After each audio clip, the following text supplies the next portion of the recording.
Alright, students. In this class, we're going to talk about how to build secure device network management, which is essentially how we manage devices. Let's first look at how we manage devices. Here are the ways we manage network devices. There are the following. First is console. Let me write it down here. We will discuss how to manage devices. Device management methods are numerous. Among them, we listed in the PPT include console, LX, VQI, HTTP, HTTPS, SMB, SSLog. Additionally, there's Cisco's management platform. We handle it like this. When we manage devices, actually, it's divided into two types. One called inband management and out-of-band management. One is called in-band management, so-called out-of-band management.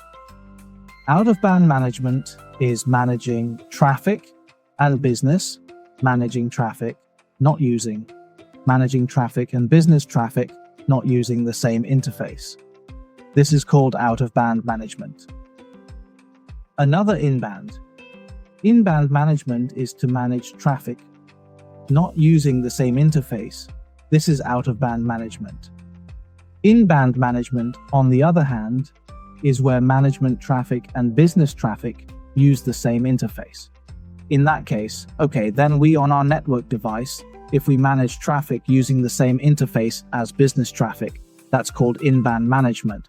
And otherwise, if we don't use the same interface, that is out-of-band management. Generally speaking, our network devices, for example, let me draw a network device on top of it. It will have some interfaces. Different devices, their number of interfaces will vary.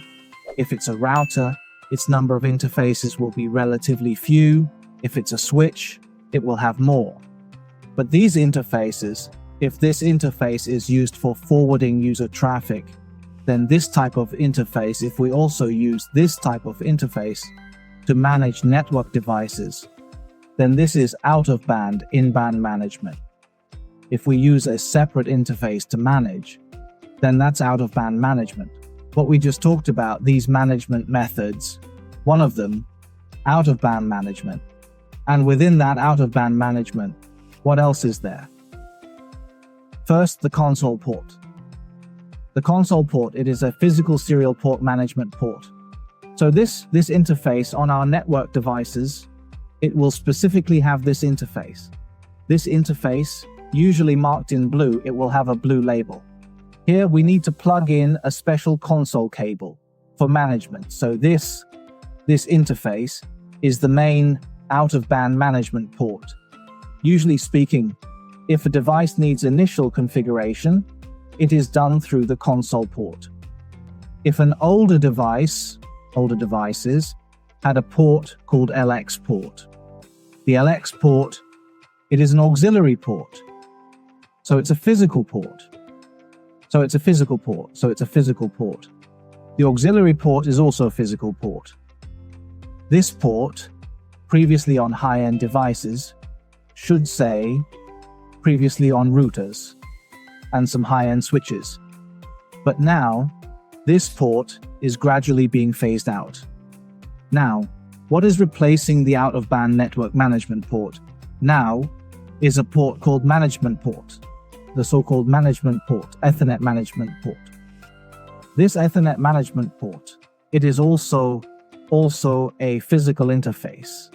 Here, our out-of-band management, these interfaces, these are also interfaces, but they do not represent protocols. For instance, this management port, we can use many protocols to manage it.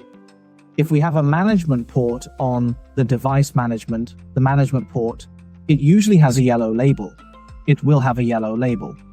So this management port, these two ports, generally speaking, are placed together with the console port, which usually serves as an out-of-band management port. They are not used to forward user data traffic. So then, about the console port, it is the console port. If we say when opening a device on a simulator, it actually simulates the console port. How do we see it? We go here to create a new device. Here, I'll use this VLS. So I drag 3 devices. These 3 devices are called R1, R2, R3. In this case, I drag 3 devices. They have a prefix R, and then they will be sequentially in order as R1, R2, R3. Now, here are 3 devices. Then we proceed to connect them. R1 connects to R2, 0, 0, 0, 0, 0, 0, no problem. Then between R2 and R3, how do we connect here? I open a topology map. Topology map, wait a moment. I'm opening a topology map. This topology map, now let's ignore it. Just now this device, let's temporarily ignore it. Pretend it doesn't exist. Now we have 3 routers, right? There's 0 ports. R1's 0 port connects to R2's 0 port. R2's 01 port connects to R3's 01 port. All these ports are G ports. So R2 connects to R3. They are 01 to 01. So, okay, connected. Then next, there's another thing here. There's a cloud here. This cloud, it says VMnet 0, right? Then VMnet 0, we follow the bridging from the last class. This side's VMnet 0. In our simulator is Cloud 0. We just select Cloud 0, the name, called VMnet 0. All right. Then we proceed to connect. R1, R1, R2, R3. They all use the G03 port to connect to this cloud. Here it is the G03 port. Here it is also G03 port. And this side too is G03 port. After connecting, we can just power up. Then, hey, why is R? If you find, there was an exclamation mark, if you find this logo appearing, which is if you find a triangle with an exclamation mark inside, if you find such a logo, what do? Generally speaking, it's gray, which means this router, right? It's gray. Below it, there's this gray exclamation mark logo. You just right-click and select wipe. Right-click wipe directly. Then, because this exclamation mark actually is a high alert message indicating that this device has not started properly, if you find this exclamation mark, just right-click then wipe, and then right-click to open it again. Now here, it's us in our topology. There's also a PC. This test PC. What is this test PC? Actually, this test PC is my physical machine. Then my physical machine, I've bridged it to VMnet 0 from the network card's perspective. I've bridged it to VMnet 0 here, VMnet 0, right? On this network card, I also configured an address, 172.18.6.1. So this here, 172.18.6.1. This is my physical machine, which means if I set up these 3 routers, there's 0 to 3 interfaces, all with an address from the 172.18.6.0 24 subnet. They should be able to communicate with my physical machine between them. Okay, all right. Then now let's look at the topology. It matches exactly what's on the diagram. Then I, directly after opening these 3 devices, open them. If you can't open it at once, you double click sometimes. You need to double click sometimes. You click once and it opens now. You need to click twice. But if you open too many, just close one now. It won't open at once. Okay, it opened. Okay, it's opened. So this is our command line interface. Okay, so if we say for a network device, we take a console cable. We take a console cable. We take a console cable and plug it into this device. Right, what does the console cable look like? The console cable looks like this. This type is a serial port. One end is connected to a serial port. The other end is connected to our device. Of course, obviously, now there are also USB types. Because our computers rarely have these types of serial ports anymore. Some of them are through USB. One end is USB connected to the computer. The other end is the RJ45 head plugged into the console port. Of course, there are also wireless options. So here, it means we need to plug this cable one end into our computer and the other end into the device. Then we can open such an interface. Of course, how do you set it up? It's generally like this. On our computers, Once you install the console, it will appear in your device manager. Then you select, I have many options. Usually after you plug it in, there's only one. Then you look at this COM3, for example, COM3, right? Suppose it's COM3. Then you in this CRT, you go and create a new here. Select this cell, then the protocol, choose cell, console. Then next page here, you select your console port number, which one it is in your device manager. After you plug it in, it shows that is you plug in the console cable, you plug it in. After plugging in, you see which console port it is here. Then you choose a few pages. Then the baud rate, usually, you choose 9600, just choose 9600. Then next page, then complete. Then you'll have an additional if you find it's not it, right? If you find there are multiple console ports, if it's not 3, what do you do? If it's not 3, then you try 4, right? I create another. This time, it is choose the serial port. Here you give it, for example, choose 4, this side's baud rate, choose 9600. Then next page, usually your computer won't have so many. Here it just means, after you plug it in, after plugging in, you open this connection, open it.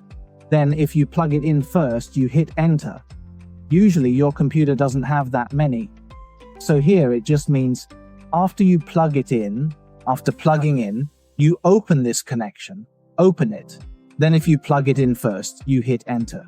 After hitting enter, if it doesn't respond, you hit it again. If it's red now, it means because I'm not connected. Then after hitting enter, this area turns green. Then you start getting output here. That means your console port is connected. And if we're talking about the simulator, on our simulator, once we click it open, it simulates viewing through the console port. How to check? How do we check? Show, there's a command show line type, the show line command after looking. We can see a signal. The signal shows which line, which thread you logged in from. Now it's thread 0. CTY, so-called CTY is console port. It is just CTY on this simulator. It also has an LX port, right? So now we are through the simulator. We log in through the console port. After logging in, we can directly manage the device default situation. Old devices by default have no password. New devices by default ask you to set a password for old devices. You default to starting up default when starting up. If you encounter this dialog interface, this kind of dialog interface, you just choose no and skip it, and you can directly get here to this place. Then after we come in, we can through enable, right? Enable to enter this privileged mode. Of course, you say I can through disable, go back to this user mode. Then of course we can manage it directly. So this console port, it is a physical management port, right? Console port. Okay, besides the console port, we can also through VTY to manage the device. That console port, it is by default. What is no login default? It is no login. What is called no login? That this place, it is this way. Here refers to our authentication method, that is CLI authentication method. So-called CLI is command line interface. That here it has 3 types. One is called no login. One is called login. One is called login local. Okay? In a moment, we will through an experiment to explain what exactly it means. Now we will now look at no login. Means no login, authentication needed. That is to say, it's like you're this if we on this device, for example, talk about now, then we here now, let's look at no login. Means no need for login authentication. That is to say, effectively, it's like you're this if we on this device, for example, we go to the line and then we add what after the command line. If you line console, right? This means configuring the console port. Typically, the console port is 1. Underneath the console, it defaults to no login. It defaults to having no password, right? So we can log on without entering a password. This is called no login authentication. Of course, you can type a command here, login.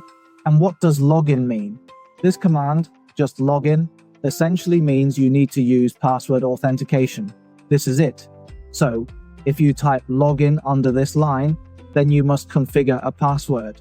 So, we can set a password under this line, for example, password Cisco. Then we activate login, right? This way, it works like we configure a password under the console port and then activate login. So this is effectively setting a password under the console port. We set a password under the console port and then activate a login. Login means we use the password under this line.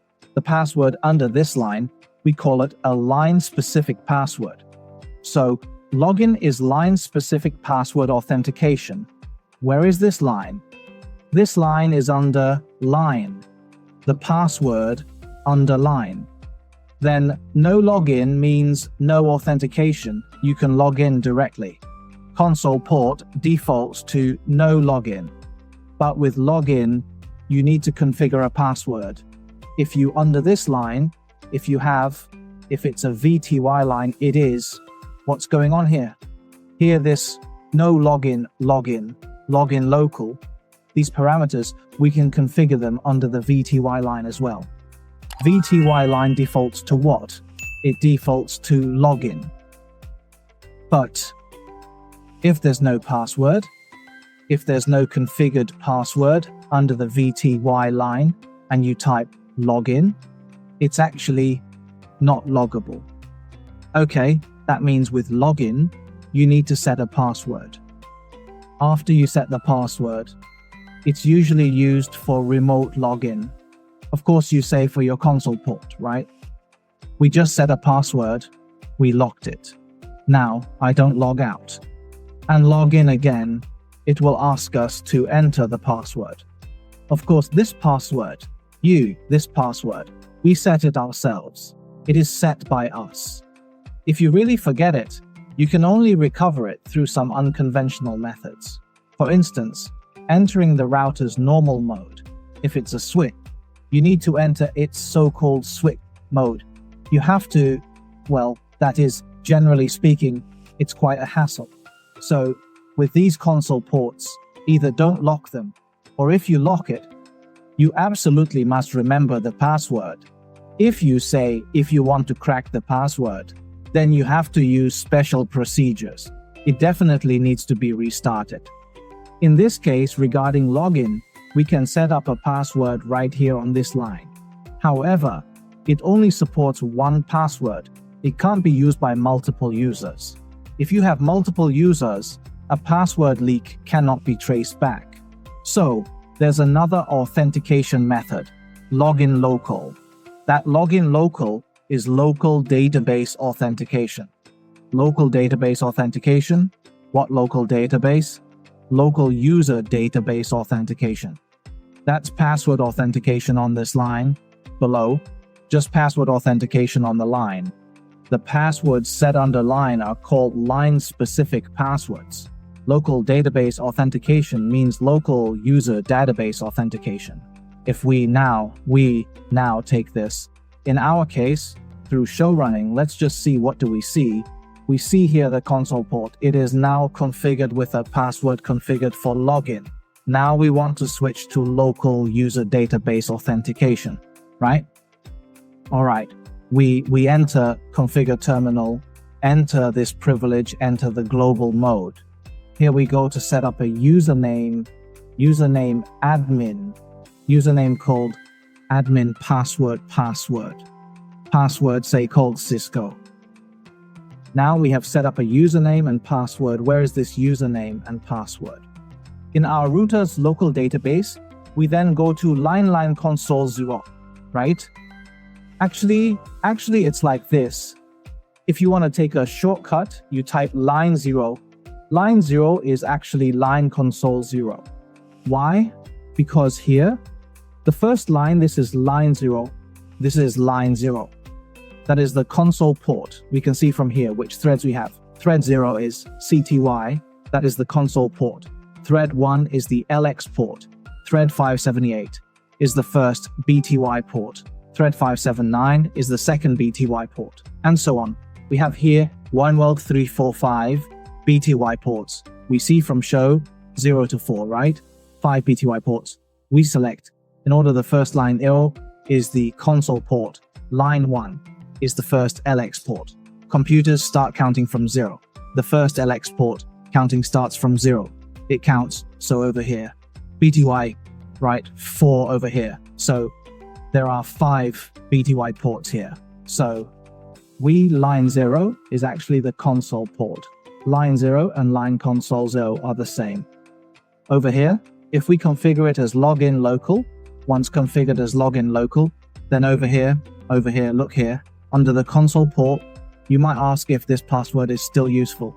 Actually now, if you yourself typed in login local, then this password is useless, this configuration. We call this junk configuration. We can now remove this command. To remove it, just add no at the front. Add no in front of password Cisco. It's added here. Show run, here line, of course, if you're not familiar with this parameter at the start, this parameter is used for filtering. If you're not familiar at first, we can clumsily just show run. We just show run, right? In show run, we directly bump into here. We can press space, just press space. It can't page down to below. Now it's line consoling over here, login local. Then over here, we need to configure a user. Over here, we need a username and password. This is login. This is login local configuration. What about no login? How is no login configured?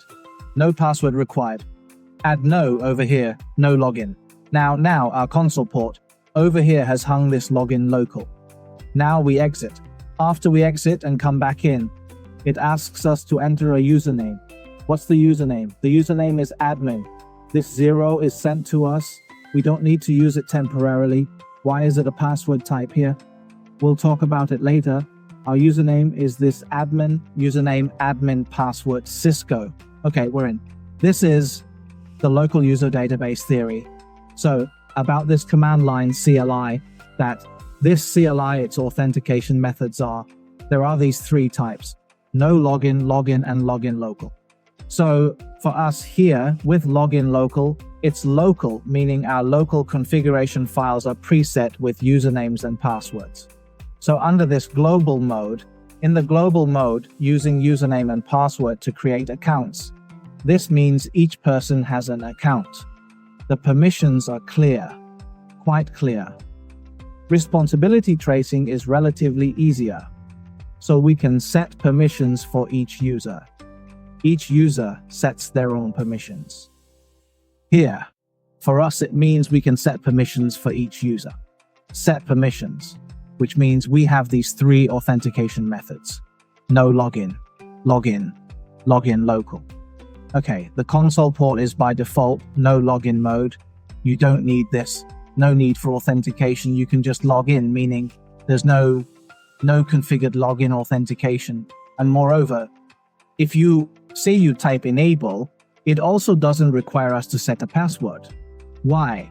Because without setting enable, you can also directly gain the highest permissions. What exactly is this level 15 permission? It has 1.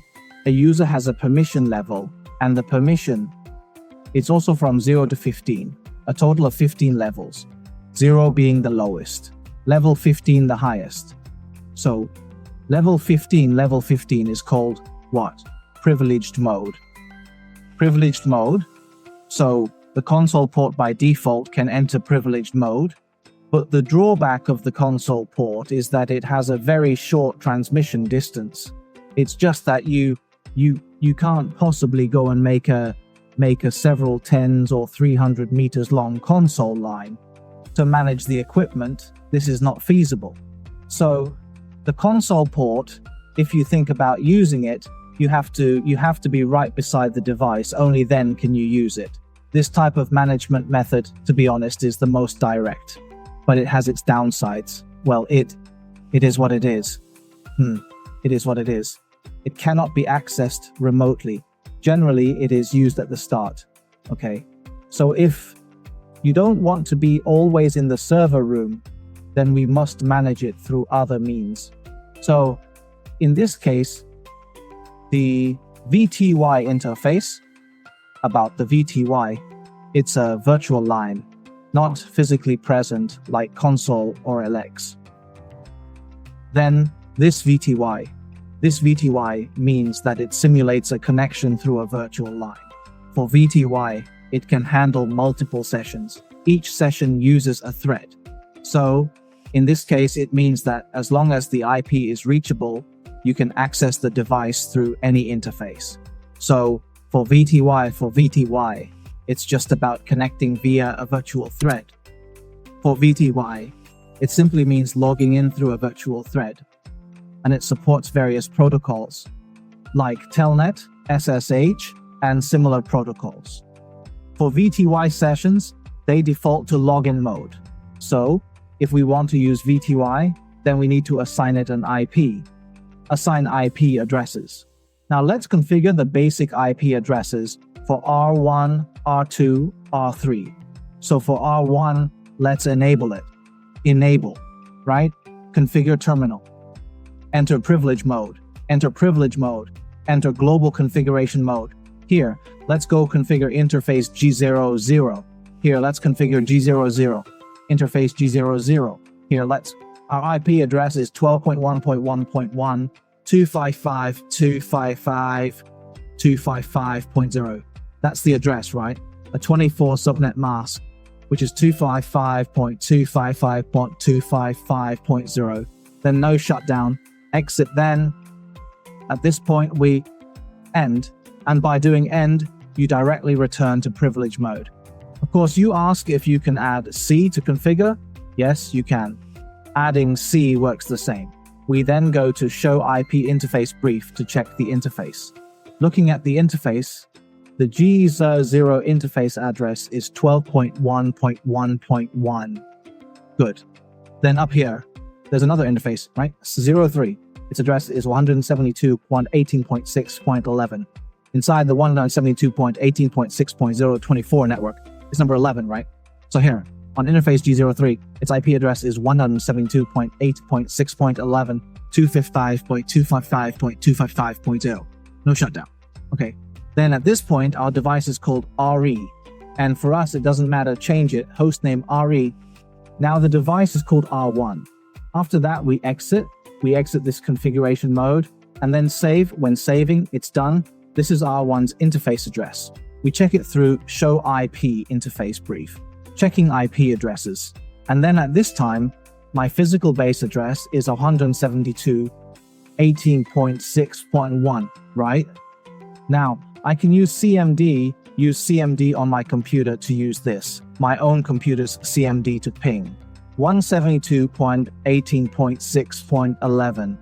Because we are on the same network segment. Let's ping now. And hey, what's happening? I just pressed enter and it didn't respond. It pinged successfully, so this connection is fine now, right? In the same way, let's configure R2 and R3. For R2, we exit this direct dialog mode. Man-machine dialog isn't very interesting. And for R3, we also exit this dialog mode, because after exiting, we can enter user mode. Alright, now in user mode, enable to enter privilege mode. Config terminal, the config terminal command, enter global mode. Here our hostname is R2. Hey, the hostname is R2. This place has a really annoying log. This log, the strongest log, system recognition, it splits our command line into two halves. Is there a way? Can we do this? We go to line console 0 here and type a command called login synchronous. That is, enable log synchronization. Okay, done. After exiting, once that's done, the next time we get a log, it won't split our command into two halves. Turn on log synchronization, type this command on the line console. After that, we go to interface G00. We enter the G00 interface. The IP address is 12.1.1.2, 255.255.255.0. No shutdown. The The IP address on interface G01 is 23.1.1.2, 255.255.255.0. No shutdown. Interface G03, its IP address we'll all see in the diagram. The upper interface has 172.8.6.12. Subnet mask is 255.255.255.0. No shutdown. Okay, and we use the show IP interface command. We check the interface's IP overview. Here, interface, IP, and then their status is up. So here, if the status is up, it means I myself. This interface is already up, already up. And if the protocol is up, what does it mean? If the protocol is up, it means the device directly connected to you, the other side, the one you're directly connected to, if it's up, generally speaking, the protocol is up. If one side is up and the other down, first, check the other side, the network port directly connected to you, whether it is up or not. If the other side is down, then this protocol cannot negotiate. Negotiation is not possible. Right. If negotiation is not possible, then obviously it's down. At this time, we can use ping to check connectivity to 12.1.1.1 to see if it's reachable. If it's reachable, we use my computer to ping 12.18.6.12. You could also do this, so why don't I use R2 to ping my computer instead? Because Windows by default has ping disabled, especially since Windows 7, ping is disabled by default. Although on my computer, it is actually enabled. Even though I can ping successfully, if you try on your own computer, you might not be able to ping successfully. But if you use your computer to ping your device, it should work. But if you ping your own computer, it might not work. But your computer pinging your device will work. That's the operation. Similarly, let's configure R3. On R3, the host name is R3. Over here, we go to line console 0, right? In line console 0, we set logging synchronous.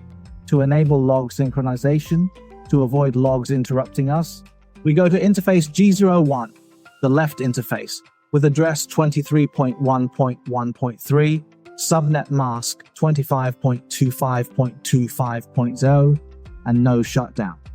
Okay, exit. Okay, interface G03, the address for the interface above is an IP address.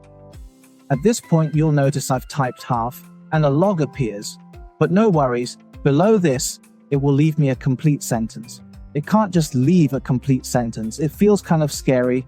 It should leave a complete line, right? Here, leave a complete command line. So here it's logging synchronous, which is log synchronization. When you type it, if a log pops up, it's okay, because the next line will be complete.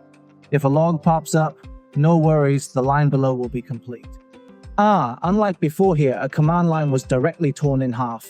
That line of command is right here, right? R2, after the log pops up, there's a 2 above and 2 below. If you type log synchronization, this 2 will go below. Then the next line will show a complete R2, just hostname R2. After we turn on log synchronization, the address for the interface 03 is 23.1.1.3, subnet mask 255.255.255.0. Over here, after we turn on log sync, interface 03's address is 23.1.1.3, 255.255.255.0.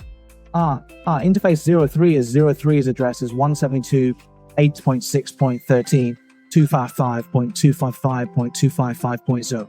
Just now he said, what about this interface? He said this address conflicts with interface G01.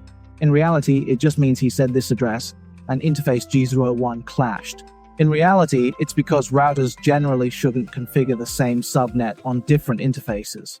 Of course, there are other ways to make it the same subnet, but that's not part of our NA level course. Later on, we'll discuss how to configure 2 interfaces on the same subnet on a router. This side of things, we're talking about interface 03. Over here, interface 03, over here. The address, so now at this time, if you configure it this way, it's definitely going to cause problems.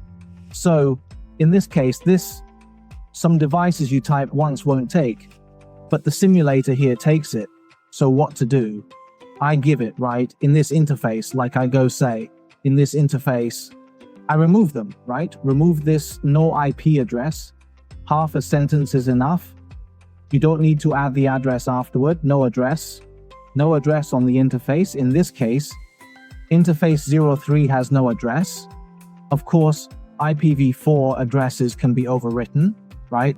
We configure an address, IP address 172.18.6.13, subnet mask 25.25.25.0. We configure its IP address. No. Shut down. Okay. After that, we go to show IP and Facebook over here, his interface address.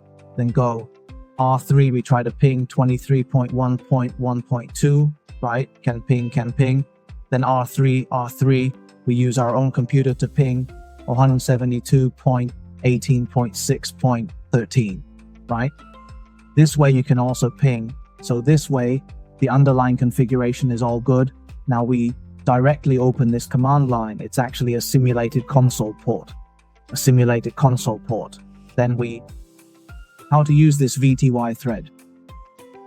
VTY like this, since we have this line console, right? Then we can similarly type line VTY. Line VTY here has threads. By default, here are 5 threads. Just default he opened 5 threads. Then we can do it like this. Line VTY 04. These are 5 threads.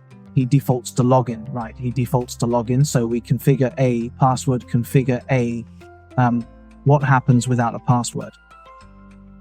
We first activate VTY inside a protocol called Telnet. That Telnet protocol, it's a plain text communication command line login protocol. This protocol is simple and easy to use, but it's plain text, meaning all data is not encrypted.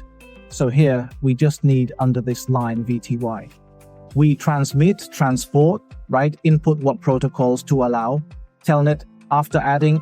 Then this time actually it's already activated, but now it's not loggable. But then we through Telnet 12.1.1. On R we go Telnet 12.1.1. This side is not loggable. He says what? Needs a password, but it's not set. Okay, it's directly closed. So we need under this line VTY.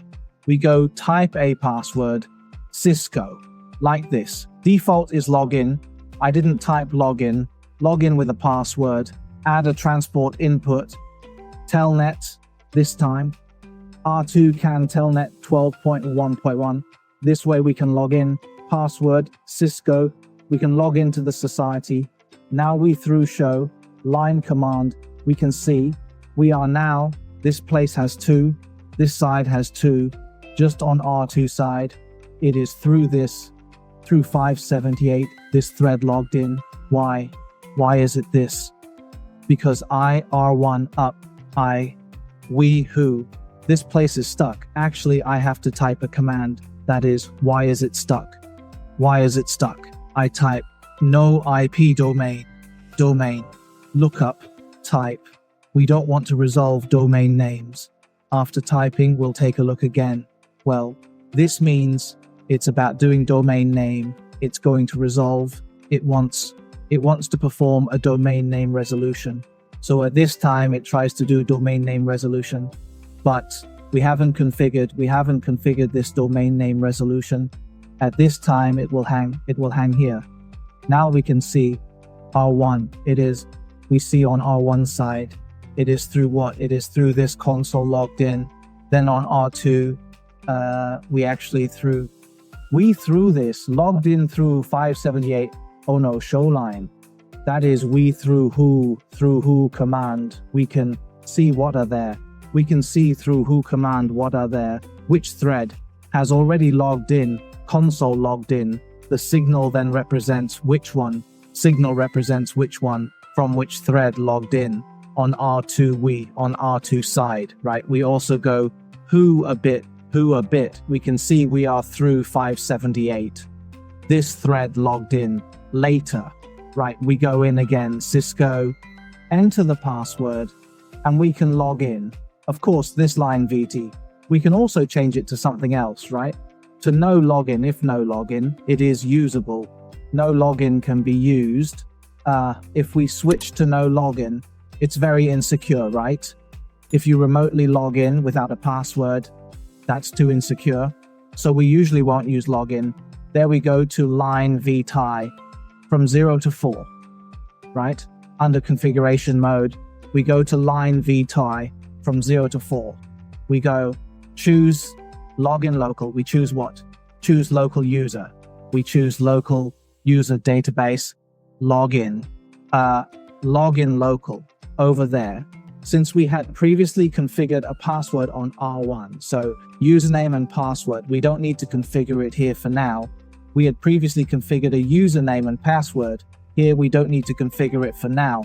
Now we remove this garbage configuration, no password Cisco. Now on R2 I go Telnet again, 120.1, account admin password Cisco, successfully logged in. Who take a look, we are through thread 578 logged in, right? So at this time you say R1, so I take a look, how come a thread 578? How come a thread 578? So I don't want to, I'll take a look at why there's a thread 578. I don't want it to stay connected. I can clear line 578 to clear this thread. This way, R2 gets kicked off. R2 has been kicked off. So now, okay, VTY threads are for remote management. And this telnet uses TCP port 23. All communications are in plain text. We'll capture a packet on interface G00 of R1. Start capturing packets. Once we've captured, right-click Start the capture, and we caught the packets. Now we use R2 to telnet to 12.1.1.1 with username admin and password Cisco. Okay, a lot of data packets. Right-click, trace the stream, trace the TCP stream. Look, it's all plain text, it's not secure at all. That's Telnet for you. Obviously, it requires routable access. We've enabled Telnet on VTY lines. It's relatively simple. Then next is SSH. SSH, fundamentally, is like Telnet, but it encrypts the Telnet protocol using a secure shell.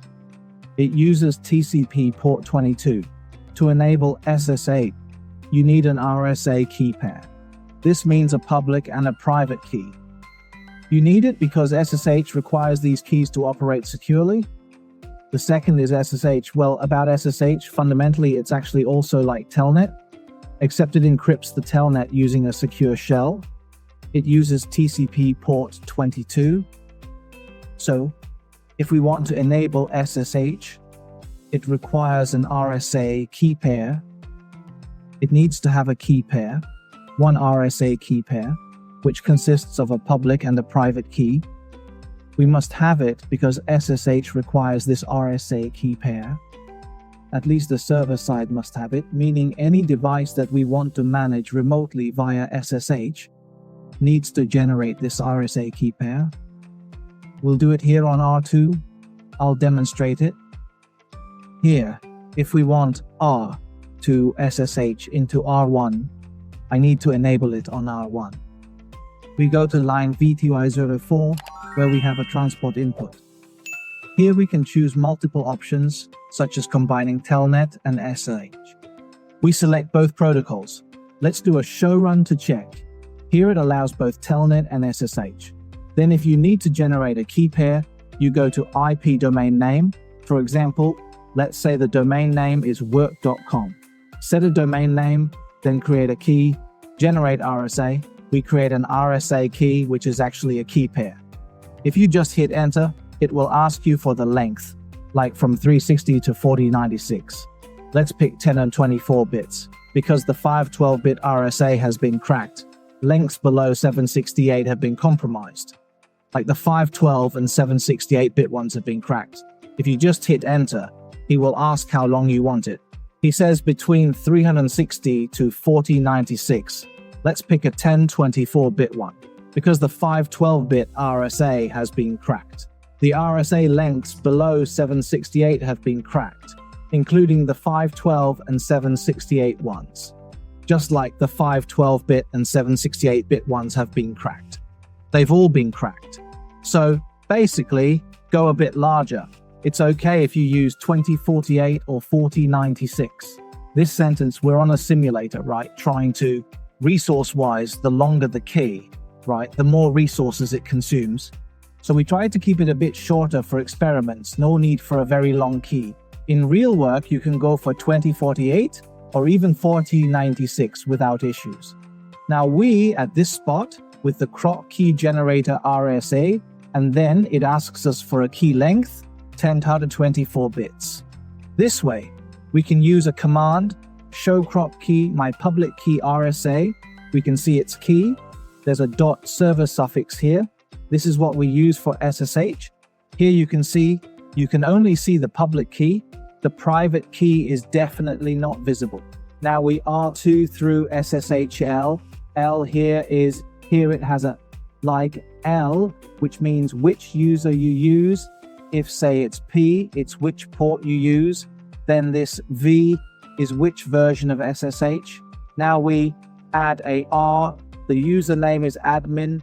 Next is the address. So R2 needs to access R1. It has to access 12.1.1.1. We access a reachable address, the route to 12.1.1.1. Why is it lagging? Cisco is up. Okay, I just turned off packet capture.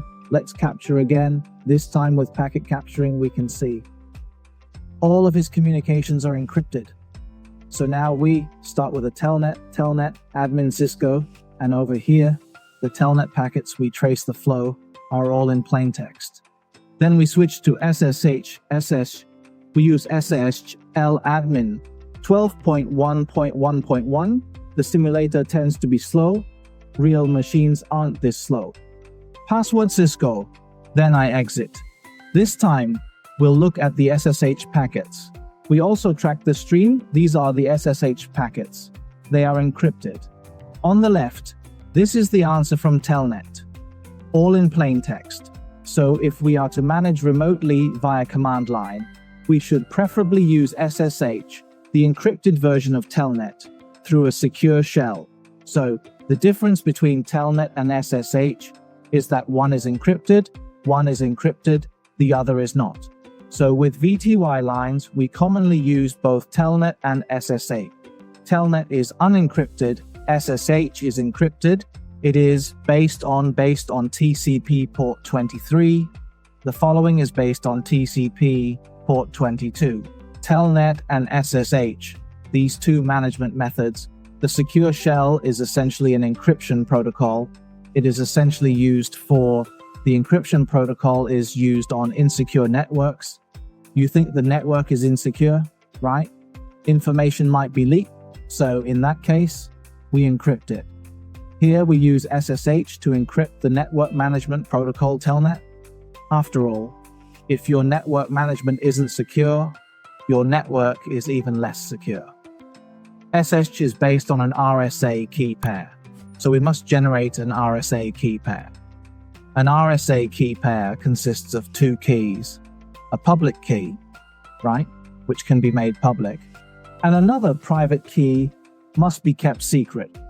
Encryption with the public key must be decrypted with the private key. Encryption with the private key must be decrypted with the public key. So this involves encryption with SSH. Telnet does not involve encryption. Just now we talked about these two types here. They are all local authentication, right?